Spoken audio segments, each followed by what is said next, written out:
Hello and welcome to another video in the series Archaeology and Islam.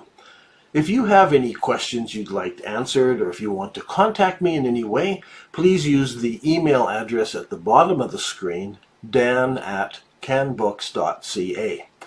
In this program, we're going to talk about the well of Zamzam in Mecca and also in Petra. In the books and in the film, I discovered that all of the early mosques of Islam pointed to Petra in Jordan and not in Mecca in Saudi Arabia. If you want to learn more about that, see the video, The Sacred City, or look up the book called Early Islamic Qiblas. And I've suggested that Petra is the city where Muhammad was born, where the first Kaaba was located. Now, in response to this, several people have asked me about the well of Zamzam.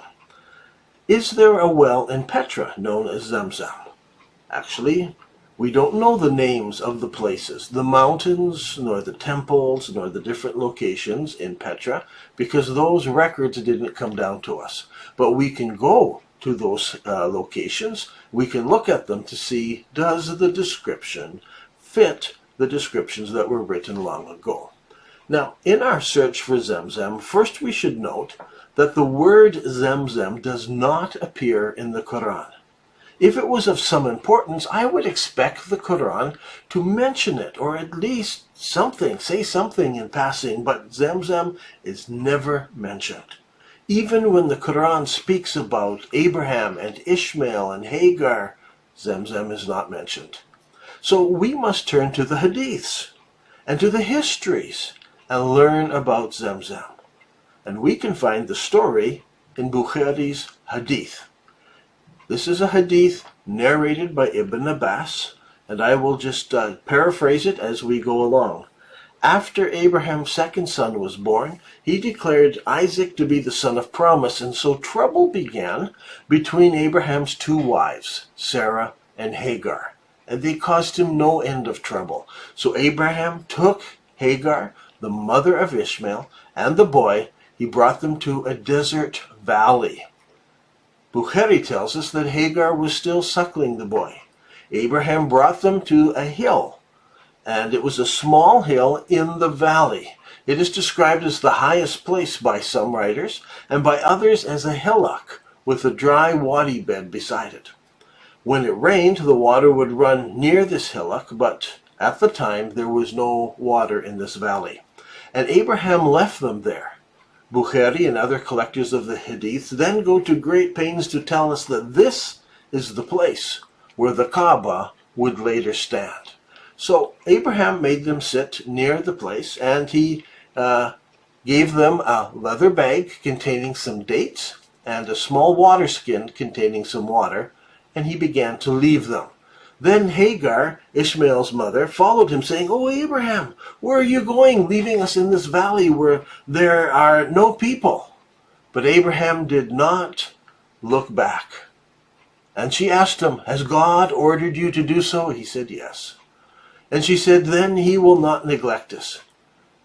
And Abraham proceeded onwards until he reached the Thania, or the narrow canyon, where he could turn and disappear out of sight.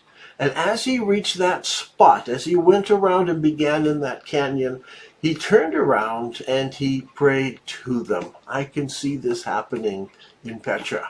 As he crosses the valley from Safa over to Marwa, where the colonnaded street is today, and there you turn right to go down towards the treasury, and then into that Thania that goes out. Now, Hagar eventually runs out of water, and she could no longer suckle Ishmael. He began to cry with hunger. So she left him and climbed the nearest mountain, which was Safa. And she stood on this mountain and looked to see somebody, but there was nobody. Then she descended Safa, and the child still cried, so she ran across the valley, climbed the mountain known as Marwa. And she could not see anyone either from Marwa. And she repeated this, running between Safa and Marwa 7 times. The Prophet Muhammad tells us that this is the source of the tradition of people walking between Safa and Marwa during their pilgrimage. And this pilgrimage and this practice goes back many, many years before the Prophet Muhammad. It was taking place, and we read this in Bukhari and others, it's taking place long before. Now back to Bukhari's hadith. Then an angel spoke to Hagar, and the angel dug in the earth with his heel. Now, some hadiths say he dug with his wing, and then water flowed from this place, and Hagar made a rim around it, and it became Zamzam. Years later, Abraham and Ishmael, who's now older, they built an altar on that small hillock, which became the first house of worship, or the house of God, in that valley. Later, the Kaaba was built near that spot. So we are told the house of God was built on a hillock. And when the torrents of rain come, they flow to its right and to its left, so the house of God doesn't flood. Here you can see the hillock in Petra, especially if we remove the Dusheris temple. Just take it, erase it out, and then place it back in. Hagar lived in that valley until some people from the tribe of Jehurim moved into the valley. So there she is living, and then this new tribe moves in, and she allows them to stay there, but she maintains control of the well and the water. But she's pleased because of the company of other people. And Bukhari tells us that Ishmael grew up there and learned Arabic, the Arabic language, from the Jehurim. That's important, because Abraham and Hagar and Ishmael would have been speaking an early form of Hebrew, not Arabic. And so eventually, Ishmael had to learn the Arabic language. Now, the writings of Moses in the Bible, it has a similar story. It's found in Genesis 21:14. I thought we should read that so we can compare the two stories. The story that Moses recorded is written many, many years before Muhammad. And so we are going back to a much earlier story. It tells us that Abraham rose up early in the morning, and he took bread and a bottle of water and gave it to Hagar, putting it on her shoulder. And the child, and he sent them away, and she departed and wandered in the wilderness. And the water was spent in the bottle, and she cast the child under one of the shrubs. Then she went away and sat down over against him a good way off, as if it were a bow shot, for she said, "Let me not see the death of the child." And she sat over against him, and she lifted up her voice and wept. Notice she's weeping. And then God heard the voice of the lad crying, so he's crying as well. And the angel of God called to Hagar out of heaven and said to her, "What ails you, Hagar? Fear not, for God has heard the voice of the child, where he is. Arise, lift up the lad and hold him in front of you, for I will make him into a great nation." Then God opened her eyes, and she saw a well of water. And she went and filled the bottle with water and gave it to the lad to drink. Now, both of these stories, they have similarities. Hagar and the child are cast out of the home where Abraham is, and the child and Hagar are in this valley, and they begin to cry and to weep. And I believe that this is one of the reasons why this valley would have become known as the Valley of Becca, or the Valley of Weeping, and why some people would have come here for pilgrimage to remember this spot where Hagar was left. And I believe this took place in the valley where Petra, the city of Petra, was later built. And you can go to Petra and you can see the things that were there in this story. Now, in both of these stories, Hagar is shown a source of water, a water source that is known as Zamzam. Now, a number of people have written to ask me about Zamzam. If I locate the Kaaba in Petra, then where is the well of Zamzam? That's a good question.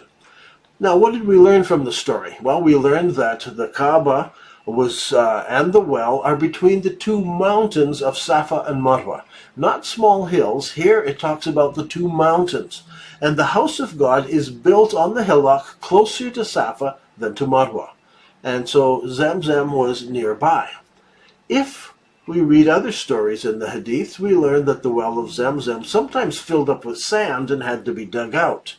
That's an interesting thing because Bukhari also tells us that there were steps going up to Zamzam. So if there are steps going up, how does it need cleaning out? That's a curious question. Now, if we look at Petra, we can see where these things are. Here's a map of Petra. Safa is the mountain on the left side, and Marwa is the mountain on the right side of the valley. Close to Safa, there's a small hillock, where the largest and most important temple is today. If Abraham and Ishmael built the first house of God here, and then it must have been later replaced by other temples, buildings built on this spot, as it was the most holy spot in the valley, and that is why this great structure is built on that location today.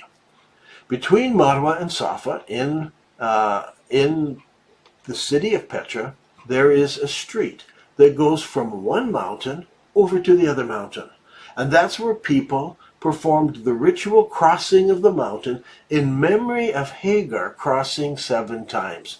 And then beside that road, there is a watercourse where Muhammad chose to run in the watercourse rather than on the road, and that is recorded for us as well. So the well of Zamzam is somewhere along this colonnaded street. Well, today, water comes into the valley through aqueducts and pipes. So the well of Zamzam has been lost, and it has been covered up by the years of floods, because once the dam broke that held back the water to this wadi going through Petra, because it was a great city, they built this dam. When it eventually broke, the floods come in, and anything alongside of the watercourse has been flooded and has been damaged by the water coming in and the water leaving literally tons of rubble all the way through the city of Petra. So today, it is all covered up, and we can only venture a guess as to where Zamzam is, but I think we can venture a very good guess. You see, the question is, where was there water in this valley, access to water that did not come from the wadi, that did not flow in or come through the pipes that came into the city? And I believe that is a place called the Nymphium, and it is built at the junction of 2 wadis in Petra.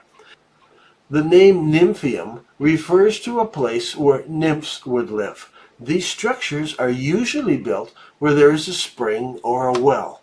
So in this valley, we have a Nymphium.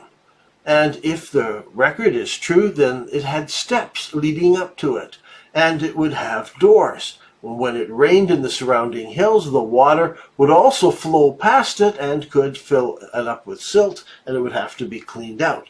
This is why in Islamic history, several times Zamzam filled up, and they would continually need to be cleaned up. Now, I ask you, where did the name Zamzam come from? Now, some writers have tried to explain this. Back in Islamic history, they have come up with this explanation. They've said, oh, it comes from Zummi. And they suggested that this is a command repeated by Hagar during her time to contain the water coming from, it was flowing out of the well. She's saying, Dummi, just to keep the water from flowing. Now, it's a bit strange because this is an Arabic word, and it is not the language that Hagar would have spoken. She spoke Hebrew. Abraham spoke Hebrew, an early form of it. And Arabic is a different language. And in Arabic, the word here is dummi. Dummi. It's a heavy D and a sheddy meme. Dummi, suggesting somehow that dummi somehow changed into Zamzam. I have a problem. It doesn't sound that close to me, even if you use some Arabic dialects. I think there's a better explanation. On my computer, I keep a database. I have thousands of books and articles, some in English, many in Arabic, some in French, and German, and Italian, and so forth. And I can go into the database and search. It's an electronic database.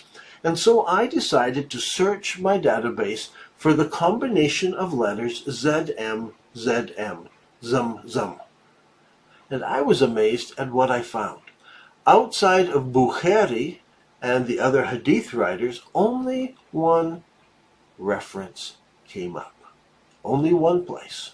It's fascinating because it's in the writings of Moses, written thousands of years earlier.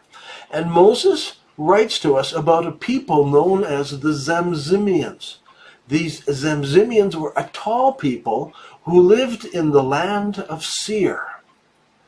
Now, it would seem to me that if one was looking for the well of the Zamzimians, the Zamzam well, you would need to look in the land of Seir where the Zamzimians lived. Now, Mount Seir is the name given to a small chain of mountains that the Romans would later call Petra. So, it's no surprise to find the well of the Zamzimians in Petra. Other than this, I found no other reference to ZM. Now, ancient wells are usually called after the person who dug them or by the region they're in. The well is also called the well of Ishmael. This makes sense if we're talking about Petra, because Abraham and Lot and Isaac and Ishmael, they all grazed sheep on the hills on both sides of the valley that is south of the Dead Sea. They would have been on the western side or on the eastern side, looking down at the plains that are south of the Dead Sea and the cities that were on the plain. Now today, many Muslims think highly of the well of Zamzam. They think there's something special about that water. There's some special blessing associated with the water from Zamzam. And some people want to wash in it. Some people want to drink it. Others want to take it back to their loved ones and anoint it with them. So all over the world, Muslim people seek after the water from Zamzam. But archaeology is showing that Petra in Jordan was the original holy city, and that the valley where Abraham left Hagar is the original Zamzam. And over the years, it has repeatedly filled up with debris and had to be cleaned out. And today again, it is filled with debris. But rather than desiring the water of Zamzam, Isa ibn Maryam, who is also called Yeshua, said to us, "Whoever drinks of the water that I give him will never thirst. The water that I give him shall be in him like a well of water springing up into eternal life." So friends, seek that water, not just the water from a well from long ago. I'm Dan Gibson, and this has been another episode in the series Archaeology and Islam.